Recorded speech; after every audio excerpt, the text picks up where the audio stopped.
Good morning, everyone, and welcome to the CPS Speakers Series. My name is Miriam Hewitt. I'm Assistant Director at the Center for Public Service. And today's session is titled Upending Power, Inequities, and Community-Based Research, the Role of Community Knowledge and Expertise. It will be led by Dr. Caryn Bell, and it's my pleasure to introduce her. Dr. Bell is assistant professor in the Department of Social, Behavioral, and Population Sciences at Tulane School of Public Health and Tropical Medicine. She is also the CPS Scholar in Residence this academic year. Dr. Bell's research focuses on the unique impacts of socioeconomic status and place on cardiovascular disease risk factors in Black Americans and racial disparities. Her work explores the nuanced ways in which socioeconomic status is associated with obesity and related behaviors in Black women and men by examining the role of place and sociocultural factors. She uses varied techniques, including spatial statistics and mapping approaches. She also examines how place shapes structural racism in the US and the implications for Black health and racial health inequities. She teaches courses on health equity, racism and health, as well as place and Black health in the US. Prior to joining the faculty at Tulane, she was an assistant professor of African American Studies at the University of Maryland, College Park. She received her PhD in social and behavioral science at the Johns Hopkins School of Public Health and a BS in chemistry from the University of Maryland, Baltimore County. Dr. Bell, thank you so much for being here. Miriam, thank you for that introduction, which is weird to hear every time somebody reads it, but I appreciate it. I really appreciate the Center for Public Service in general, all the work that you all do, your leadership, and I really appreciate you, Miriam, for just introducing me to the center for the position that I'm able to serve in this year and for organizing this session. I don't want to call it a lecture or a presentation, and thinking about the topic that I want to discuss, which is one of the ways to upend power inequities in our work with communities outside of this academic institution in which we all are either employed or we're studying, or excuse me, or we are studying. And I was thinking about how I really want this to be a reflection session for us individually, for us as members of the various disciplines, sort of in this room, in this Zoom space, as well as for us as an institution. I started at Tulane and moved to New Orleans in the end of June of 2020, and I've learned a lot about the city as well as about Tulane's sort of reputation in the various communities within this city. So I'm going to share my screen, and I am not, the smoothest at doing this. So sorry, I should have had it set up in the slide mode, but here we are. Okay. So I'm not going to bury the lead. The goal that I want us to sit with, or excuse me, the goal that I want us to realize and sit with is that we need to change our perspective on community knowledge by thinking of the community as the source of knowledge. And we're going to break down how we think about that, excuse me, how often many people in the academy think about community knowledge and how shifting how we think about community knowledge can be part of upending power inequities. But first, I want us to ask this question: what do we even mean by community engaged research? And I often try to use the language that I would use when talking to my friends or family. And so what do we even mean? Let's really break it down. So When we say community engaged research, a lot of times it is based on CBPR, which I'll get to in a quick minute. But I really want to talk about participatory action research, which I would say is the gold standard if we're going to use an epidemiology term or a medical term. Participatory action research is rooted in the global South.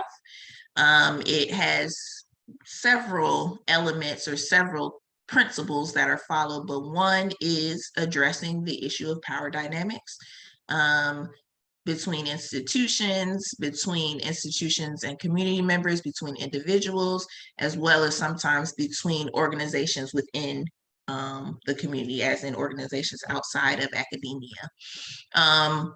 Participatory action research is disinclined to positivism. I think that's super important for, again, an institution like Tulane. Tulane is a predominantly white, very well-resourced institution, which is probably putting it lightly. Tulane is rich, very affluent, has lots of money. In a city and in an area that is not predominantly white, has a lot of racial and ethnic concentration other than white people, both, well, largely in the city, but also in a area that is not as wealthy as Tulane. There's a huge amount of income inequality in the city and in our region. So when we think about how this issue of positivism might play a role in the research that we do, positivism is all about what is the truth? Can we measure it? This is the one thing, right? But if you are looking at people and groups with different lived experiences, different outlooks, different perspectives, you would need to be doing research that is disinclined to positivism, where you are not just measuring, but also validating. I think if we're talking about power dynamics, validating the lived experiences and the goals of different constituencies or groups. But I think obviously participatory action research is most importantly about action. It is designed such that we are doing the work that leads to the goal, leads to the change, leads to the action that we want to see. And that action, and from a public health perspective, is not just improving that health outcome that we got funded by the NIH to improve. It's really about meeting the goals and the needs that are outlined by the community, that are identified by the community. We're going to talk more about that. But participatory action research is not as prevalent as it should be in the academy. Most people either say they use, want to use CBPR, community-based participatory research. CBPR is all about equal power in all aspects of research. But for both participatory action research and CBPR, the shared key component is shared leadership. So actually I have some critical questions for you all. Again, this is a reflection activity. So my question, and you can put this in the chat, you try to ease in your audience into participation.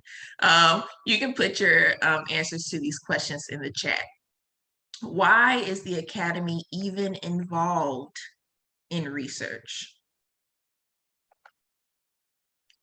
And again, you can put your response to that question in the chat.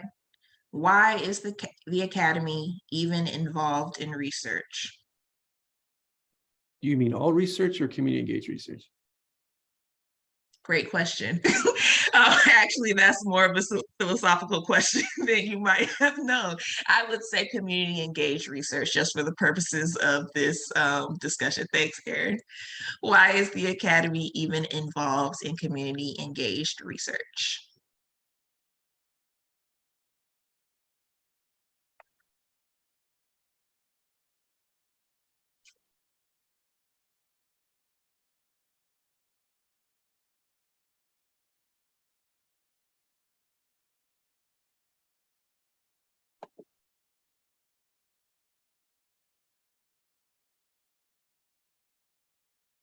All right. Oh, it checks a box. Thanks, Lucas. Generates dollars. Thank Kelly. Advanced knowledge for the field. Yes. For the creation of new knowledge. Okay, interesting use of quotation marks and a question mark. Token participation. Okay, thanks, Kelly.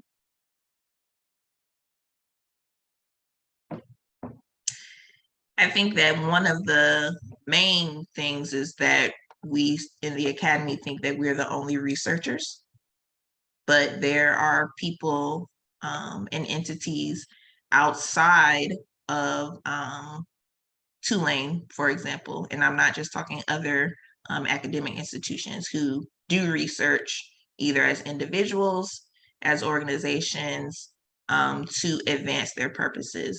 Maeve says looking for existing solutions. Yes, we're going to talk about that in a minute. Thanks.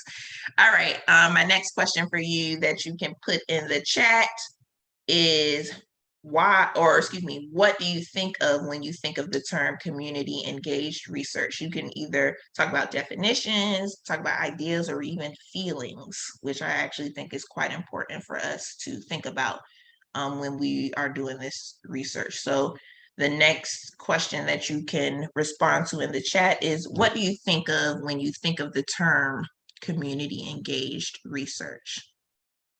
And Lisa, I'm acknowledging your response tries to understand and improve the human condition, but in a healthier sense, we have the structures, funding, and mouthpieces to advance community needs and goals. Yeah, I think that's important to consider. The next question is, what do you think of when you think of the term community engaged research?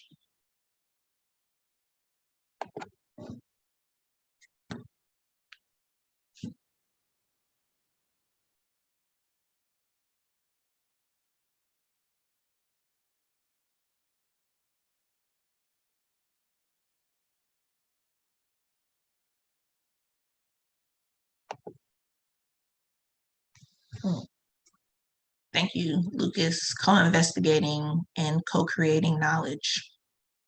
Thanks. Yeah, we're going to talk about co-learning. Going slow to go deep. Oh, that's deep, actually. Marguerite, thank you for that description. Engaging with the community for the creation, dissemination, application of knowledge. Okay. Thank you, Diana or Deanna.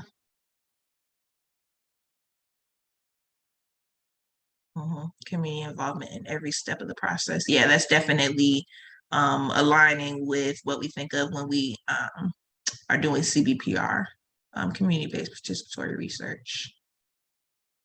Caryn, going outside of the ivory tower comfort zone to bring new perspectives to research programs. Great.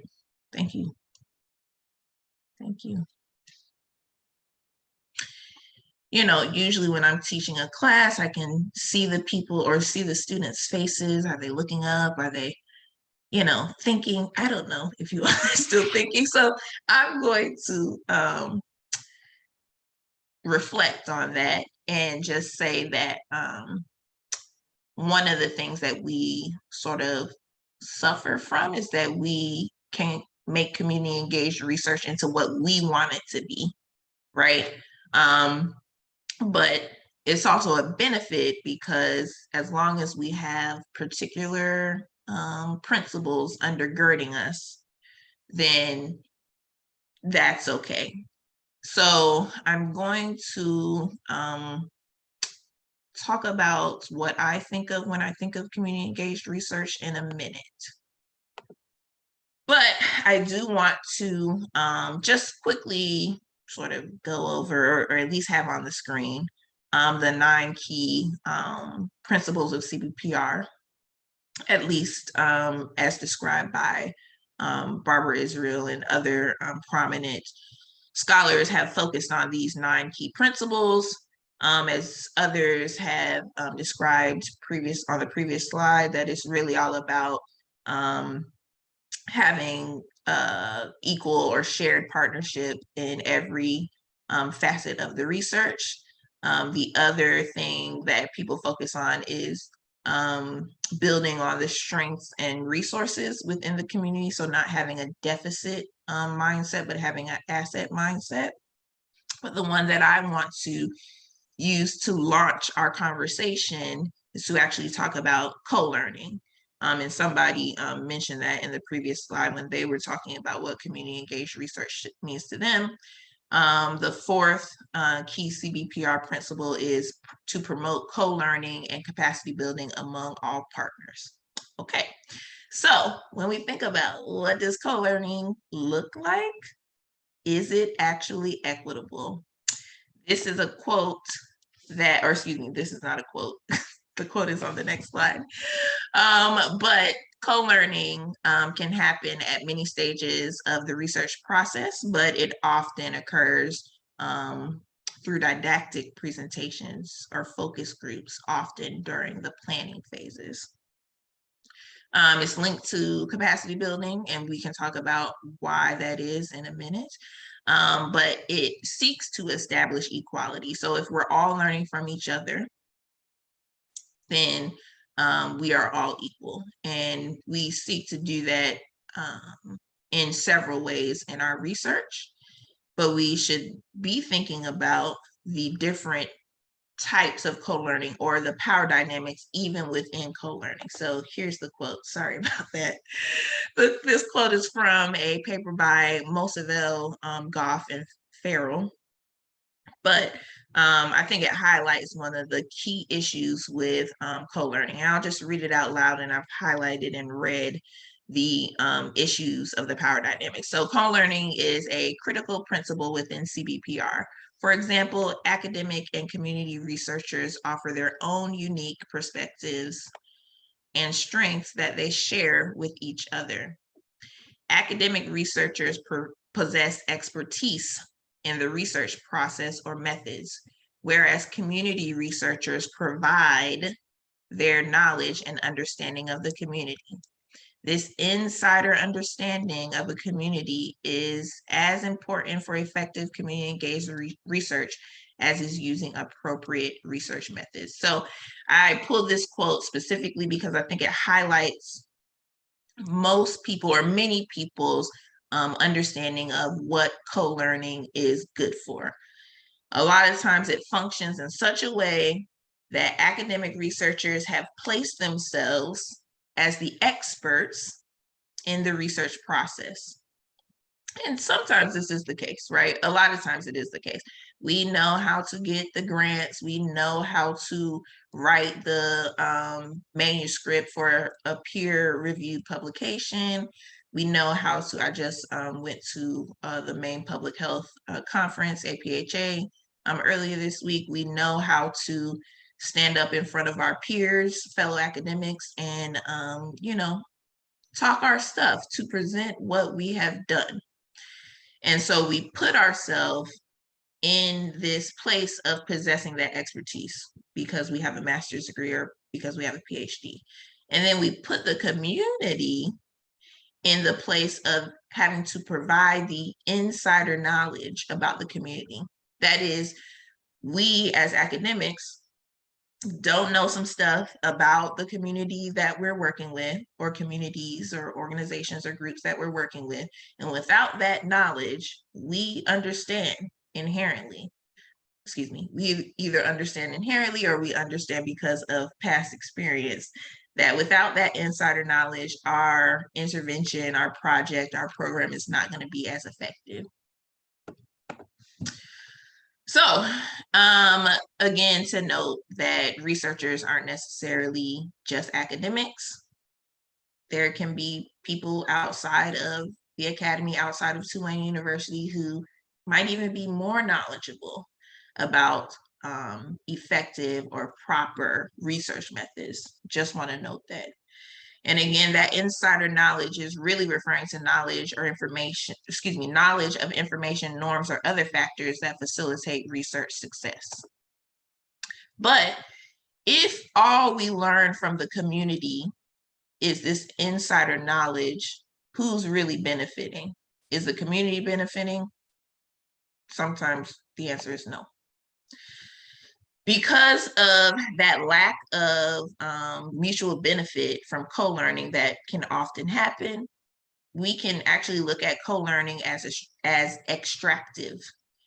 And these impacts of extraction can actually occur at many stages of the research. So like we said in the previous slide, that co-learning, can happen at all stages of research. It usually happens in the planning phases, but the impacts of that power inequity or power dynamic that results in extraction of knowledge from the community can have negative impacts. So the examples that I thought of in the planning stage, if community knowledge or insider knowledge is obtained in an extractive way, the ideas for elements of the intervention, the program, or the project that are not credited to the community partners who, said, hey, that's an interesting idea or plan that you came up with, professor, doctor, academic person, but that's not going to work because of this. And that element, that insider knowledge can be a key factor in making the intervention work or the program effective. And sometimes or often that credit for that idea is not given to the person who came up or the group that came up with the idea, the community partner. This also can be translated into understanding how the extraction of insider knowledge can impact implementation. That insider knowledge might be used to troubleshoot once the program is implemented or the intervention is implemented. That troubleshooting of why is this not working, an additional piece of insider knowledge or community knowledge might make for a more effective or actually functioning intervention, but it might even put community partners in potentially undesirable positions. And then we talk about this one much more often, another way that extraction can cause harm is in the dissemination of our findings or dissemination of the results, where credit is not given to community partners. And I put in parentheses in ways that are meaningful to them. So one of the tactics or responses to this issue is, for example, to put community partners as co-authors on our peer-reviewed manuscripts. But, that might be something that a community partner might want, but it might also be something that they don't want or might not value. That's how we find value in our work. Okay, so I think that in order to address these issues, in order to begin to address these issues of power dynamics in co-learning, and I'm really using co-learning as sort of like my launching point, but I'm creating a broader point, is this statement: the solution is in the community. What do you think of this statement? So I'm going to do a poll actually this time, and I'm going to launch it and you can respond. Do you agree with the statement, the solution is in the community? You can make your choice. Go for it.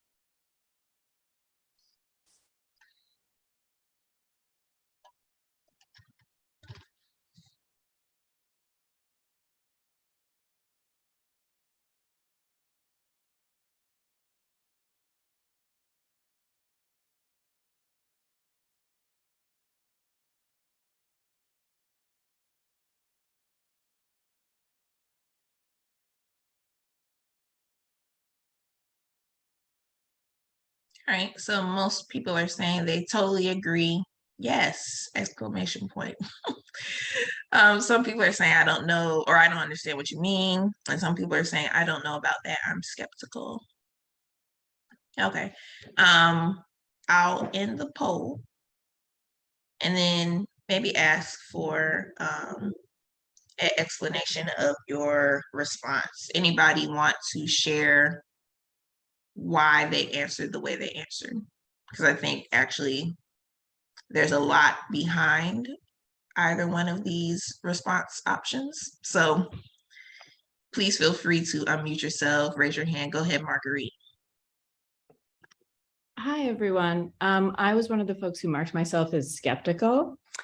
And while I generally agree, I also want to be wary of insisting that communities fund solutions while we as an elite institution are hoarding resources. I think that that's a danger.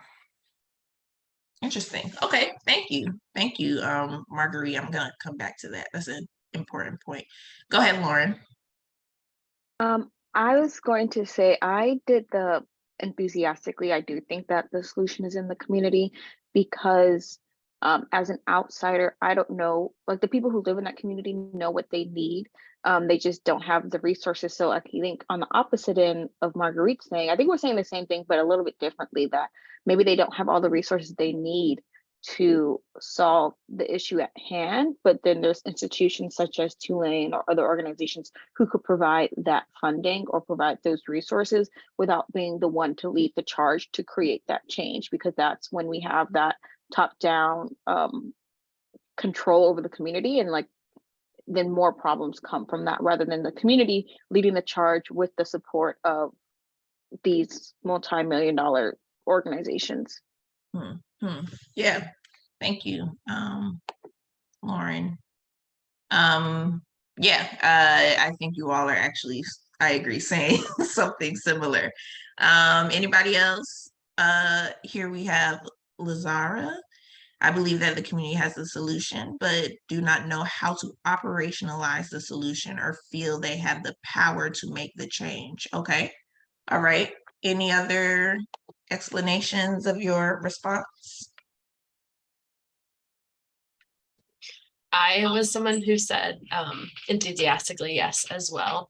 And I guess maybe for similar reasons as other people, but I think when we come back to like that community engagement piece of research, and if you think about like, I'm trained in design thinking, so it's all about like asking the people what they need and asking again and prototyping with them. And I think like the solutions should be coming out of the community ideas and experiences. And I totally agree that sometimes other forces need to come in and help that. But when also you think about those other forces leaving, the sustainability of the solutions does inevitably fall on the community. And we should be building things that are sustainable in communities and have that community say. Otherwise, we're just outsiders coming in and then leaving. Right. Yeah, thank you. Thank you. Yes, go ahead. I would, one of the people who enthusiastically said yes, and also kind of, I would like to build a little bit on what other people have said before. I would also consider to what extent the academy controls the ways in which the community finds solutions for themselves, or the resources to do that. Yeah, thank you. In my class that there is at least one student who formerly took the class, we talk a lot about institutions and how institutions like a Tulane, but also like lots of major universities in other cities control a lot of what goes on in the city. And so that can definitely impact what these what communities are able or are not able to do. And also thinking back to what Lazara said, being able to feel like they have the power to make the change. Those power dynamics happen in lots of ways, not just resources, but also political power. And Akanksha, I'm not sure if I'm pronouncing your name correctly. I apologize if I said it incorrectly. I believe the community knows the solution in general, though sometimes may be difficult to access depending on the level of stress in the community, along with other systems. Yeah, I totally agree. I think about the not distractions is not the word, but competing demands of needing to address your needs as a community as well as addressing your needs as an individual. You know, some of the most stressed out people are social justice leaders in our society, right? Who are quote unquote fighting the good fight.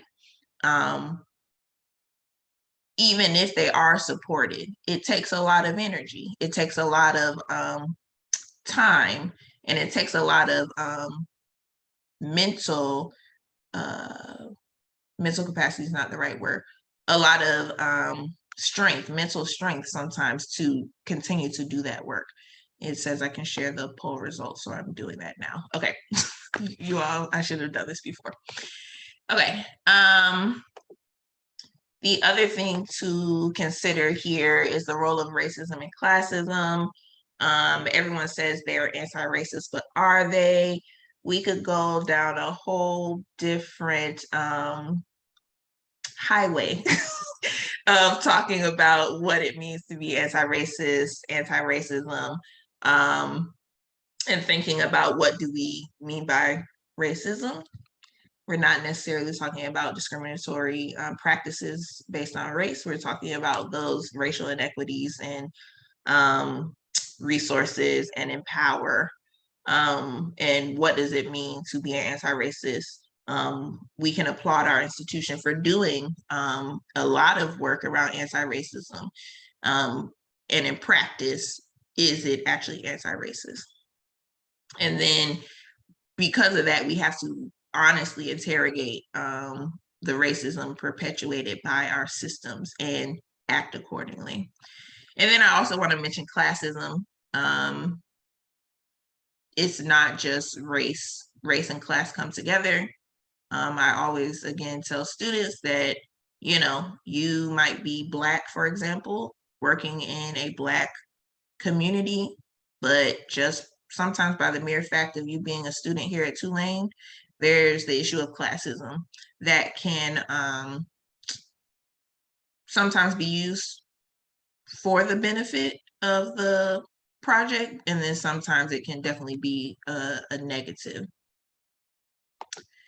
Okay, so from that, I just want to give a quick overview of my own community engaged research experiences. And when I say quick, I am going to be quick. And I am going to go back to that previous discussion of what the definition of community engaged research actually is. To me, community engaged research starts in the community.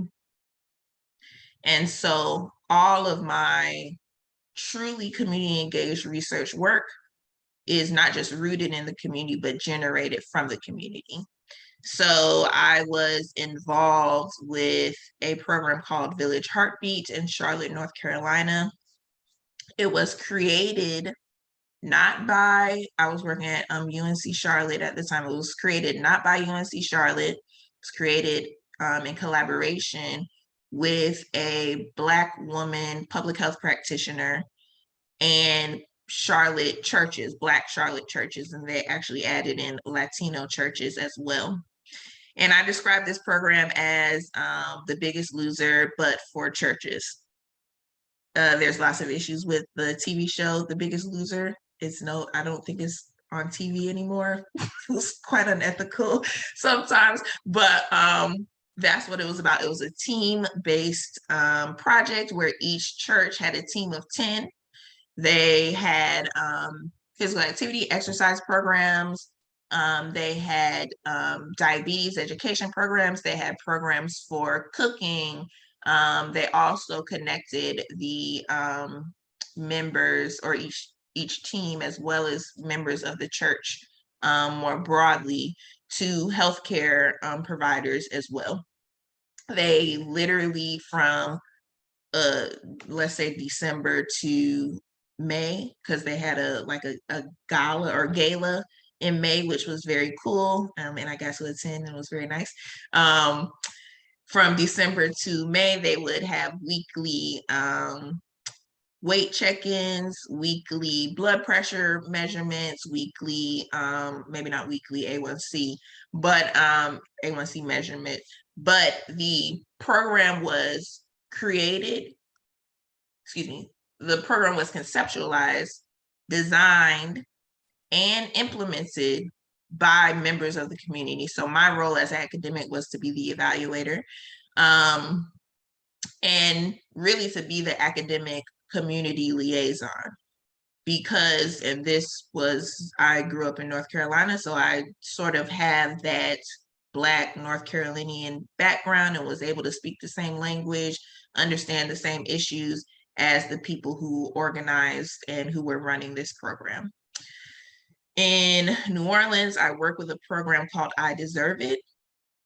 It was conceptualized, designed, and facilitated by the Ashe Cultural Arts Center in partnership with the New Orleans East Hospital. It centers on the idea of promoting the concepts of I deserve wellness. I deserve all of the benefits of society that impact my health. And so they use musicians, artists, and culture bearers in the New Orleans area to promote this message. They also use community health workers to promote this message and connect people to resources that will allow them to promote wellness. And I think that, well, it's obviously a cool project. It's just starting. And it has lots of benefits, not just for the community, but for the way that we do research to improve these outcomes that were not identified by anybody at Tulane University. They were identified by New Orleans East Hospital and Ashe Cultural Arts Center, as well as the CHWs who are community members and other community organizations. So if we consider or shift our mindset to understanding that the community knows the solutions, when we do that, we can shift our perspective to one of service to the community rather than like the previous quote talked about, the university or the academic providing expertise in research. Sometimes I do that with this particular project and the previous projects that I've worked on, but sometimes I don't. Sometimes I reflect back to them that you all actually know the quote unquote right thing, but the more effective thing, the more ethical thing, the thing that matches culturally with this community. And if we are able to shift our mindset from the academy knows everything, or the academy knows the proper research, the academy knows the right research design, the academy knows what the goals are, what the problems are, and how to fix them, we also can change co-learning and research success to no longer depending on quote unquote insider knowledge, because the insiders are the ones who are running the program. So that, when I say this was a reflection session, I had to reflect on my previous experiences and thinking about co-learning and its role in upending the power dynamics. So here's another quiz. I mean, a poll question, sorry, not quiz. I'm sorry. I don't want to stress anybody out. Another poll question. And you might be thinking about, okay, well, if, you know, I'm doing community engaged research to be of service, what about, you know, my job? What is required of my job? Which for a faculty member or for someone who is employed by a university, you know, this is a system, and you have to produce the goods that the system wants. And a lot of times that is peer-reviewed manuscripts, grants, presentations, all of those things. A lot of times that has to be secondary. So I want you to think about that, fill out this poll. Let me pull it up. Do you agree with the statement, we have to make academic markers of success secondary? Yes, single author. Thank you, Deanna. They do sometimes prefer single author papers. All right. Do you agree with the statement, we have to make academic markers of success secondary?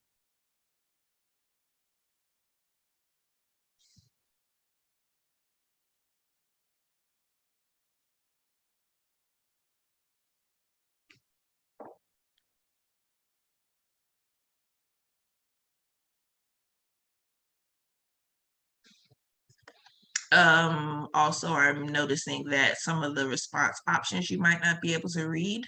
I was feeling a little wordy. The first option is sounds good, don't know how that works though. Second option is totally agree, we don't need any more publications and presentations. The third option is I disagree, publications and presentations are super important. And the fourth option is I'm not sure, I neither agree nor disagree.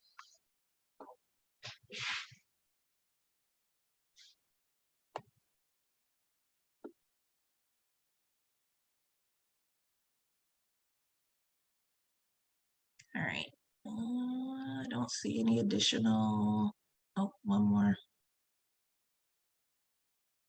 Okay, I'm gonna end the poll and see what happens. If you didn't get to answer, you can just speak up if you want or put it in the chat. Okay, so 50% said sounds good, don't know how that works though. I agree. 2 out of 10 said totally agree, we don't need more publications and presentations. I kind of agree with that as well. One person said, I disagree, publications and presentations are super important. I actually kind of agree with that as well. And then 7 people said, I'm not sure, I neither agree nor disagree. Okay, so yeah, I can see how all of these, because I said I agree with 3 of the options. So what do you, what goes behind your response? And I'm acknowledging Lisa in the chat said, I'd say we need to fundamentally shift our academic measures of success. What are other people thinking?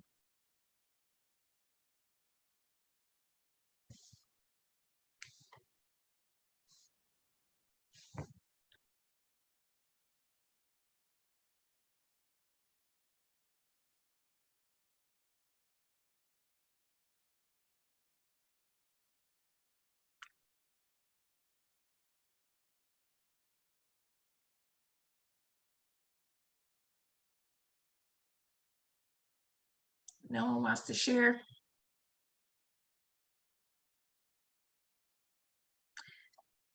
Amalia says, I agree with Lisa. The problem is that 2A only provides raises according to merit measured by publication record. Yeah.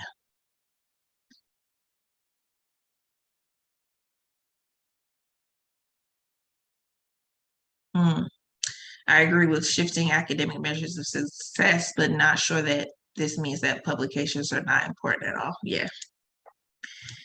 Yeah, I'll stop sharing the results. And agree with everything that has been said in the chat. Go ahead, Aaron. Yeah, I'm just thinking about like, I mean, if we're researchers who have connections with funding agencies, like, you know, we do have some control over encouraging research programs that support this type of research. And you see that, you know, to some extent in different funding agencies. So I mean, I think collectively we do have some control to change what funding agencies think are important, which then would kind of help these goals align maybe a little bit. Yeah, okay, that's a good point. I agree, and funding agencies, for the most part, are making more efforts to support community engaged research. I think another way that I think about it is I can use my power, I don't want to call it power, I can use my position to help fund the community organizations. And some of that can be through grant money, not necessarily from some of the federal institutions, but from foundations, from at least in public health, people are looking more to the big companies like Johnson & Johnson now has a health equity program, Google, Apple, Meta. I literally just got contacted by someone from Amazon who is now interested in health equity work. I think some of the issues with that is, okay, well, what is this data going to be used for? Where's the control of the data, the output going to be? And it's likely not going to just be with the community organizations, but with those private, or excuse me, business funders. Yeah. Yes. Any other thoughts?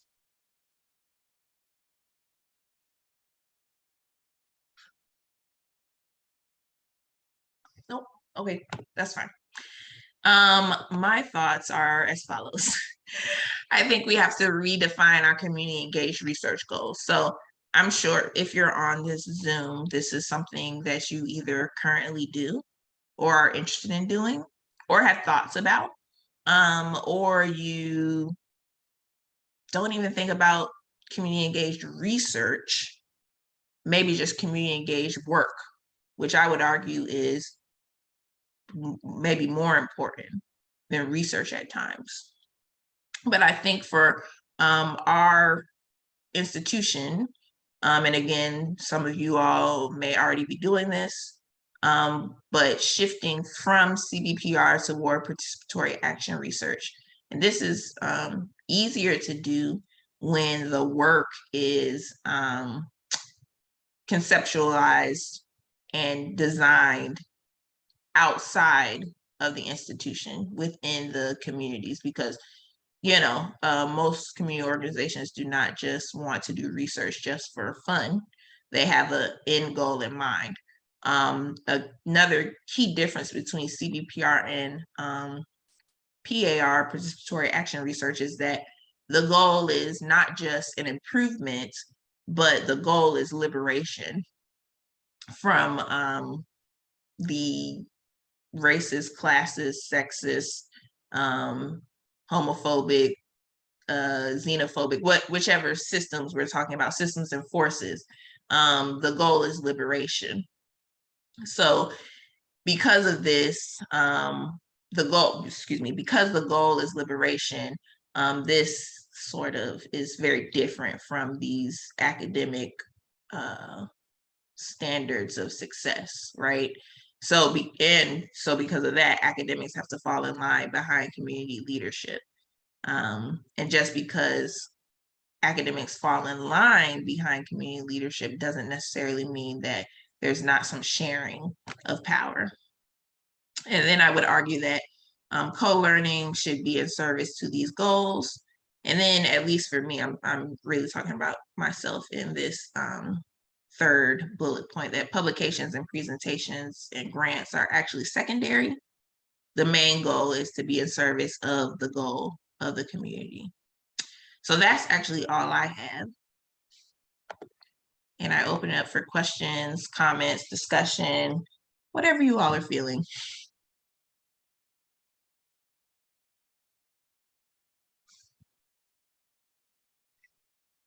Thank you for the hand clap emojis. I recognize them.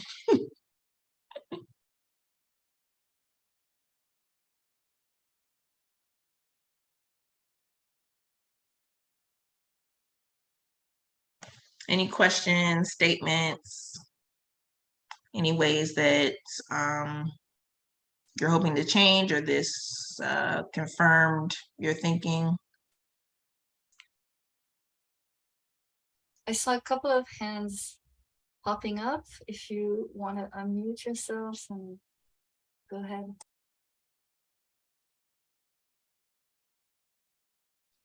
I think they might have been hand clap emojis. Applause. Okay, well, if nobody has any questions, I'm fine with ending there. If there's anything you want to discuss or any ideas, actually I promote fostering collaboration. So there are maybe people here.